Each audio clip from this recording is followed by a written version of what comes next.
You think you know these songs. You've heard them 1,000 times, sung along in the car, maybe even called them your favorites.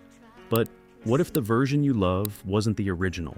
What if some of the most defining moments in country music history were built on somebody else's foundation? From Patsy Cline to Chris Stapleton, these are 15 country songs that fooled everyone, including the fans who swore they knew every detail. Stick around, because a few of these are going to genuinely surprise you. Number 15, Rose Garden by Lynn Anderson. There's gotta be a little rain sometime. There's something almost effortless about it. That opening guitar figure, the confident lift in her voice, the way it bounced off every car radio from coast to coast in the winter of 1970. Lynn Anderson made it sound like the song was written specifically for her. It wasn't. Joe South, the Georgia-born singer and songwriter who had already penned hits for others, wrote Rose Garden from a place of real disillusionment. He recorded his own version first, a slightly rougher, more understated take that captured the song's bittersweet philosophy without the polish. His recording came and went without much fanfare. Lynn Anderson's producer, Glenn Sutton, heard something in it that radio was ready for. They cut the track at Columbia Recording Studios in Nashville, sharpening the arrangement, tightening the rhythm section, and giving Lynn's vocals the room they needed to breathe. The result was a song that felt warmer, more confident, and somehow more inevitable than South's original. Released in late 1970, it climbed to number 1 on the country charts and crossed over in a way that few country records managed at the time. It reached number 3 on the Billboard Hot 100 and became a genuine pop phenomenon, selling millions of copies worldwide. Joe South received the writing credit he deserved. But for anyone who heard it on the radio that year, Rose Garden belonged completely to Lynn Anderson, a borrowed song that somehow became hers the moment the tape rolled. Number 14, Gentle on My Mind by Glenn Campbell. It's knowing that your door's always open and your path is free to walk. Few songs have been recorded more times than this one, but most people trace it back to Glenn Campbell's warm, quietly assured 1967 recording, the one that launched his career into the stratosphere and earned him Grammy Awards in both the country and pop categories. What most people don't know is that Glenn Campbell's version was a cover. John Hartford, the multi-instrumentalist and songwriter from St. Louis, wrote Gentle on My Mind after watching the film Dr. Zhivago and feeling stirred by its themes of independence, longing, and the road. He recorded his own version first, a folksier, more rambling interpretation that felt personal and unhurried. It was Glenn Campbell's producer Al DeLory who recognized what the song could become with the right arrangement. They recorded it at Capitol Studios in Hollywood, layering in acoustic guitar, subtle strings, and just enough country warmth to give it crossover appeal. Campbell's phrasing was impeccable, matching the looseness of the lyric with a delivery that never felt rushed. John Hartford received the royalties that allowed him to buy a steamboat and pursue his lifelong passion for Mississippi River culture, a fitting reward for writing one of the most covered songs in country history. But in the popular imagination, the song will always belong to the man who didn't write it. Number 13, Silver Threads and Golden Needles by Linda Ronstadt. Before Linda Ronstadt was the queen of the California sound, she was making her name in country rock, and her 1974 recording of Silver Threads and Golden Needles was one of the clearest statements of where her voice could go.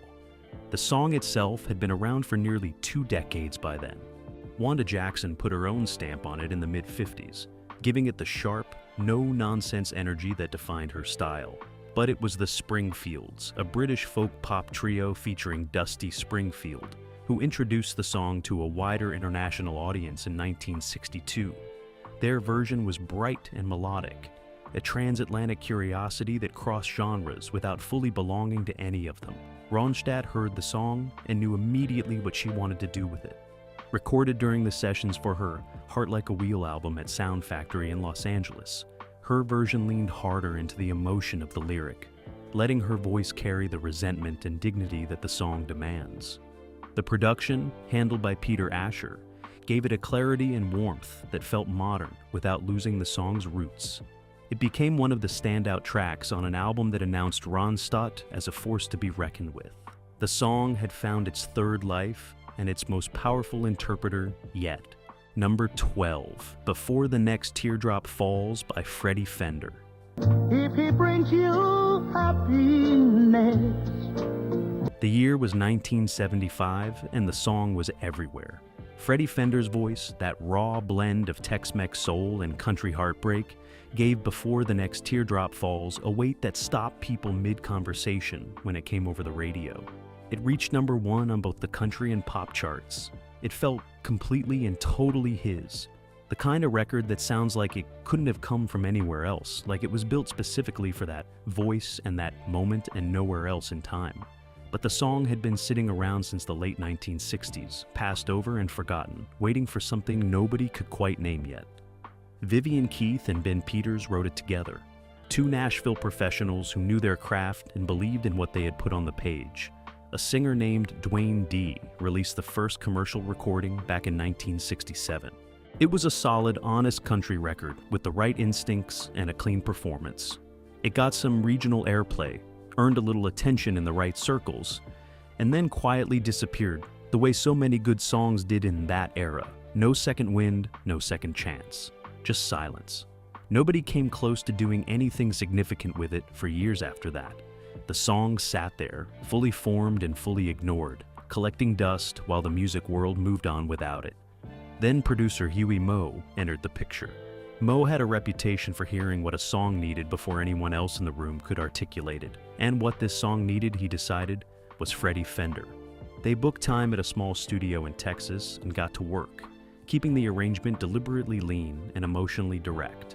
The steel guitar was there, but placed carefully, just prominent enough to give the record its country footing without overwhelming the intimacy of what Fender was doing with the vocal. The spaces between the notes mattered as much as the notes themselves. Fender sang it like every word was a personal reckoning. According to everyone who was in that room, he did. What Dwayne D. started in 1967, Freddie Fender finished in 1975.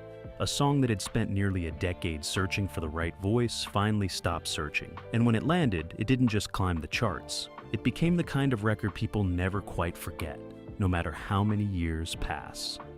Number 11, The Night the Lights Went Out in Georgia by Reba McEntire. Whips and have him a drink before we went home to her. When Reba McEntire put this song on her 1991 album For My Broken Heart, most of her fans assumed it was new. It had that sharp cinematic quality that fit perfectly into her storytelling style, the kind of narrative detail that felt like it had been constructed with her voice specifically in mind. A story of wrongful execution, small-town betrayal, and a twist ending that hit like a closed door. It sounded tailor-made. It sounded inevitable. It sounded like Reba. It wasn't. Bobby Russell wrote it in 1972 and shaped it into something he believed in, and then walked it around Nashville looking for a taker. Nobody wanted it. The song that would eventually become one of the most dramatic story songs in country pop history got passed over by an entire industry that didn't recognize what it was holding. Russell went home without a deal, without a recording, without much of anything to show for his effort. His wife had other ideas. Vicki Lawrence was known at the time primarily as a cast member on The Carol Burnett Show, a television comedian with no real profile in the music world, and no obvious reason to be cutting a country pop record. She took the song to a studio anyway, recorded it with conviction, and released it without anyone expecting very much. What happened next surprised everyone, possibly including Vicki Lawrence herself. The Night the Lights Went Out in Georgia hit number 1 on the Billboard Hot 100 in early 1973 and stayed there for 2 weeks. 2 weeks.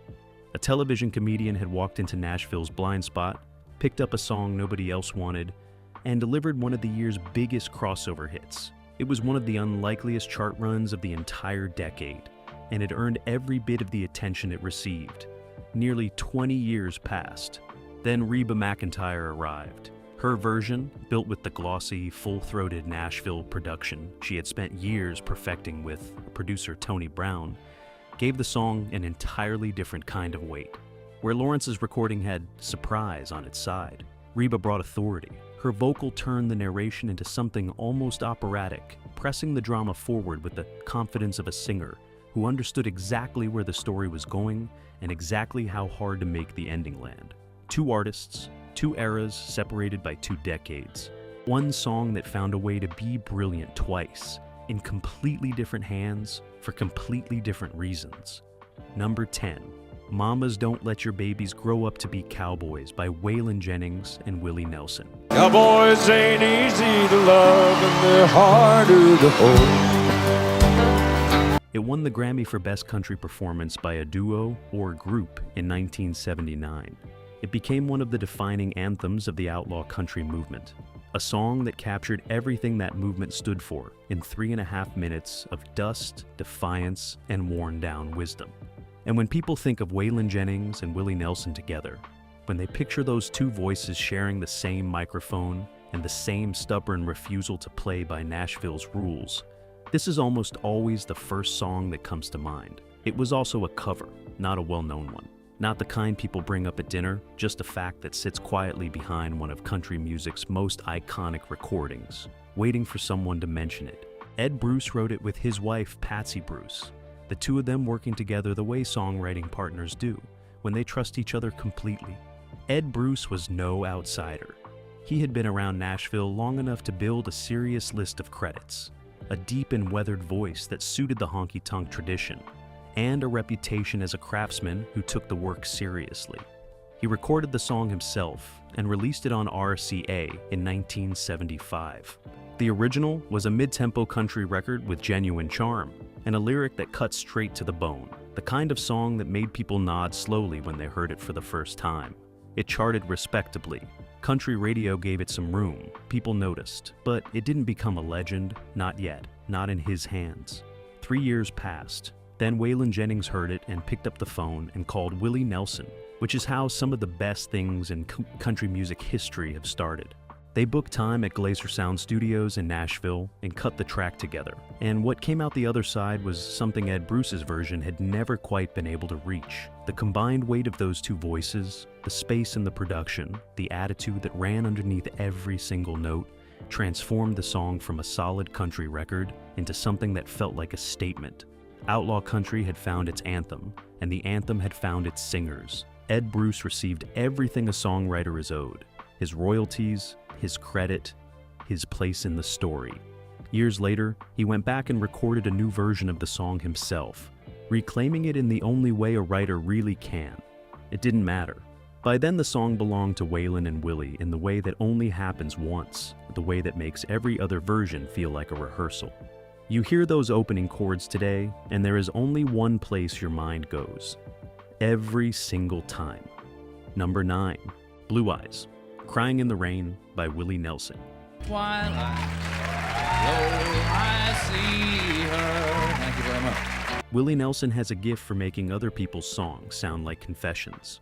Blue Eyes Crying in the Rain is perhaps the purest example of that gift at work. When it appeared on his 1975 Red-Headed Stranger album, it felt like a deeply personal statement from a man who had lived exactly what he was singing about. It was his first #1 as a recording artist. It won him a Grammy. Fred Rose, one of the founding figures of modern Nashville songwriting and co-founder of Acuff Rose Music, wrote and first recorded the song in 1945. Roy Acuff had a version around the same time that received considerable attention. Hank Williams recorded it too. The song had been part of country's DNA for 30 years before Willie touched it. Red-Headed Stranger was a concept album recorded quickly and cheaply in Garland, Texas, with a stripped-down, almost skeletal production approach. Willie insisted on keeping the arrangement spare, and the label thought the album was unfinished. He refused to add anything. That restraint is what made Blue Eyes Crying in the Rain hit the way it did. A melody that had floated through country music for 3 decades finally found the moment it was built for. The album that nearly wasn't released became the one that defined Willie Nelson's legacy as a recording artist. And the song that Fred Rose wrote in 1945 finally got its full due. Number 8, Ring of Fire by Johnny Cash. I fell into a burning ring of fire. It's one of the most recognizable sounds in American music. Those mariachi-style trumpets, that rolling rhythm, Johnny Cash's voice cutting straight down the middle of it all. Ring of Fire is Johnny Cash. People don't even think to question it. But the song came from June Carter Cash and Merle Kilgore, who wrote it together. and before Johnny recorded it, there was another version. June's sister, Anita Carter, had the first commercial recording of Ring of Fire in 1963, with a considerably different arrangement that leaned into a softer, more traditional country feel. It didn't chart. Johnny Cash heard it differently. He claimed the trumpet arrangement came to him in a dream, though the full story of how those horns found their way onto a country record in 1963 involves a fair amount of creative persuasion. Producer Don Law had reservations. Cash was certain. Released in April of 1963, Ring of Fire spent 7 weeks at #1 on the country charts and crossed over to the pop top 10. It became the signature song of one of music's most iconic figures. Anita Carter's name rarely comes up in that conversation. 2 versions, 1 song, 1 outcome. Johnny Cash made it so completely his own that the original disappeared entirely from popular memory. Number 7, Wagon Wheel by Darius Rucker. Darius. Heading down south to the land of the pines and thumbing my way into North Carolina. When Darius Rucker's version of Wagon Wheel hit country radio in 2013, it felt like a discovery. Radio stations couldn't stop playing it. It crossed every demographic line country music had. It became his biggest country hit and one of the most played country songs of the decade. Millions of people heard it for the first time and assumed it was new. Old Crow Medicine Show had recorded and released the song in 2004, nearly a decade earlier. The band's lead singer, Chris Christopherson. Actually, to be clear, the band was fronted by Ketch Secor, who completed the song using a partial Bob Dylan musical idea from a 1973 recording session. Dylan had sketched the musical foundation but never finished the lyric. Secor built the rest of it, creating something that felt timeless and rootsy and completely alive. Old Crow Medicine Show's version was beloved in folk and Americana circles. It was a staple of their live sets and earned genuine devotion from a dedicated audience.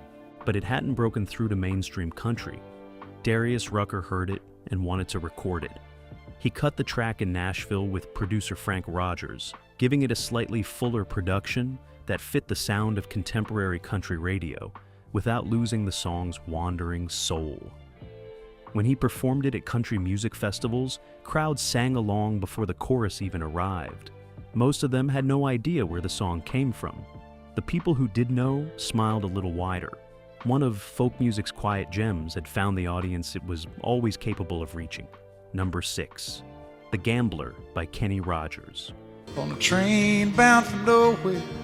Few songs are more completely associated with a single artist. The Gambler is Kenny Rogers. The advice in that lyric, the measured philosophy about knowing when to hold and when to walk away, has been quoted at graduation speeches and printed on motivational posters for 40 years. It launched a franchise of television movies. It became the defining statement of Kenny Rogers' entire career. Don Schlitz wrote it and recorded it himself. His version came out in 1978, months before Rogers' recording. Schlitz was a young Nashville songwriter who had been grinding away at the craft for years without a major breakthrough. When he wrote The Gambler, he knew he had something different on his hands. His own recording was thoughtful and direct, the lyric carrying all the weight it needed to carry. Kenny Rogers' producer, Larry Butler, heard it and immediately called Rogers. They cut the track quickly at Soundstage Studios in Nashville, with Butler steering the arrangement towards something more cinematic. Rogers' voice, with its natural warmth and lived-in quality, gave the advice the authority of a man who had actually been there. It hit #1 on the country charts. It won Rogers a Grammy for Best Male Country Vocal Performance. It spawned a television movie, then 4 sequels. Don Schlitz won the Grammy for Best Country Song, which he deserved. 2 versions, both remarkable, separated by only a few months and an immeasurable distance in cultural impact. Number 5, Fancy by Reba McEntire. Well, I remember it all very well. Looking back, it was the summer I turned 18. Reba McEntire didn't just record Fancy, she lived inside it. Her 1990 version of the song is among the most powerful vocal performances in country music history. A 6-minute epic of survival and self-determination that became one of the centerpieces of her live shows for decades.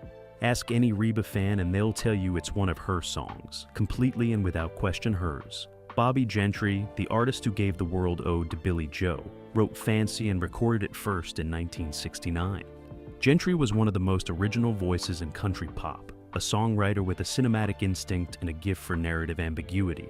Her version of Fancy was raw and southern, rooted in the same bayou storytelling atmosphere that ran through everything she touched. It charted modestly in the country top 10, and then faded as her career began its quiet retreat from the public eye. Reba's producer Jimmy Bowen heard the song and knew immediately. They recorded it with a full production that built the drama beat by beat, letting the story breathe while the arrangement pressed forward with relentless momentum. Reba's vocal performance was meticulous in its emotional precision, pulling back in the verses and unleashing the full force of her voice at exactly the right moments. Bobby Gentry had largely withdrawn from the music industry by the time Reba's version became a phenomenon. She gave no interviews, made no appearances, and received her royalties in private. A songwriter of extraordinary talent who wrote a song that outlived her public presence by 30 years and counting. Number 4, Crazy by Patsy Cline. So lonely. It's the song that defines what a country ballad can be. Patsy Cline's 1961 recording of Crazy remains one of the most celebrated performances in the history of American music, full stop. The phrasing, the pacing, the way she bends into certain notes and pulls back from others, it's a masterclass that singers still study today. It's her song in every way that matters. Willie Nelson wrote it, and before Patsy Cline ever heard it, a singer named Billy Walker released his own commercial recording. Willie had been shopping the song around Nashville for a while, playing his rough, slightly off-kilter demo for anyone who would listen. His own style was loose and conversational, built on a phrasing approach that didn't fit the standard country mold of the time. Most people passed. Patsy Cline's producer, Owen Bradley, saw something in it that others missed. They recorded it at Bradley's barn in Nashville, and the session became something of a legend. Cline had recently been in a serious car accident and was still recovering, still dealing with pain. She recorded much of it sitting down, which may have contributed to the stillness and the weight in her performance. When it was released, it reached number 2 on the country charts and crossed over to the Pop Top 10. Willie Nelson was suddenly the most in-demand songwriter in Nashville. The songwriter, the original demo, the commercial cover that appeared before Patsy's version. And then the recording that made everyone forget all of it came before, number 3. Always on My Mind by Willie Nelson. Quite as often as I could have. The recording was rushed. The album it came from, Always on My Mind, was put together quickly in 1982 as something of a commercial experiment. Willie Nelson had been pushing artistic boundaries for years with projects like Red-Headed Stranger and Stardust, and the label wanted something more straightforward. What they got was one of the best-selling albums of his career. The title track had been recorded twice before, and by major artists. Brenda Lee put her version on an album in 1972. Elvis Presley recorded it that same year for a television special. The Elvis version was emotional and charged, delivered with genuine feeling during one of the more turbulent periods of his life. It received airplay but never became the definitive statement people might have expected. Willie Nelson's arrangement, produced by Chips Moman at Memphis's famed recording facility, stripped everything back to its emotional core. The piano introduction alone became one of the most recognizable moments in country music. Willie's slightly behind-the-beat phrasing and his willingness to leave space in the melody gave the regret in the lyric room to settle. It won 3 Grammy Awards, including Song of the Year. It became one of the most covered songs in country pop history, and it pushed Willie Nelson into a commercial mainstream that he had never fully occupied before. 2 earlier versions, both credible, both emotional, and then a 3rd recording that made everyone ask why it had taken this long. Number 2, Tennessee Whiskey by Chris Stapleton. And brought me back. When Chris Stapleton performed Tennessee Whiskey on the 2015 CMA Awards alongside Justin Timberlake, something happened that hadn't happened in years on that stage. People stopped talking. The performance was a 7-minute slow burn that ended with the entire arena on its feet and millions of viewers reaching for their phones to find the album. The song they were searching for was not new, not even close. David Allan Coe recorded the original version in 1981. His recording had an edge to it, a rolling groove that sat somewhere between soul and country honky-tonk with the grit he brought to everything he touched. It was a strong record. Then George Jones took it in 1983 and turned it into a proper country smash, reaching #1 on the Billboard country charts. Jones's version was smooth and masterful, the kind of performance that reminds you exactly why he was considered the best pure vocalist in country music history. The song sat in relative obscurity after Jones's moment passed, remembered by devoted fans but rarely part of the mainstream conversation. Chris Stapleton's producer Dave Cobb heard it as something that could carry Stapleton's voice the way few songs could. They recorded it during the sessions for Traveler at RCA Studio A in Nashville, letting it breathe at a tempo that was slower and more deliberate than either previous version. Stapleton's voice, that rough-hewn instrument that sounds like it has weathered something real, turned the romantic imagery in the lyric into something almost devotional. When the album dropped after that CMA performance, it debuted at #1. Tennessee Whiskey became one of the biggest country crossover records in years. George Jones's name started appearing in conversations again. David Allan Coe's original found new listeners who had been born years after it was recorded. A song recorded 3 times by 3 very different artists, each version reflecting something the others didn't have. And the last version arrived 34 years after the first one to become the standard by which the others are now judged. #1, Me and Bobby McGee, covered by virtually everyone, but most definitively by Chris Christopherson himself, and the long road it took to get there. Busted flat in Baton Rouge, waiting for the train. Chris Christopherson wrote Me and Bobby McGee while working as a janitor at Columbia Recording Studios in Nashville. The story of how he got the song to Fred Foster at Monument Records involves a helicopter landing on a lawn and an act of creative desperation that has since become country legend. He had been writing and pitching and failing to break through for years. This was his last real bet. Roger Miller was the first artist to release the song in a significant way, recording it in 1969 with his signature casual warmth and storytelling ease. Miller's version introduced the song to country radio and gave Christopherson the break he needed. Then Gordon Lightfoot recorded it.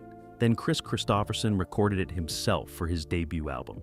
Then Janis Joplin's posthumous recording in 1971 turned it into a rock and roll milestone that crossed all genre lines and introduced the song to a generation that had never visited country radio. But here's what makes it a perfect closer for this list. The song that became most associated with the outlaw country movement. The song that helped define the idea of the poet-songwriter in Nashville. The song that launched Chris Christopherson's entire career as a recording and performing artist. Existed in the public imagination first through someone else's voice. Roger Miller handed it to the world. Chris Christopherson eventually reclaimed it. And somewhere between those 2 recordings, the song became something neither man could have predicted.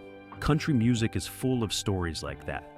Songs that leave their writers, travel through other hands, get transformed and polished and given new meanings, and sometimes come back home again, changed beyond recognition.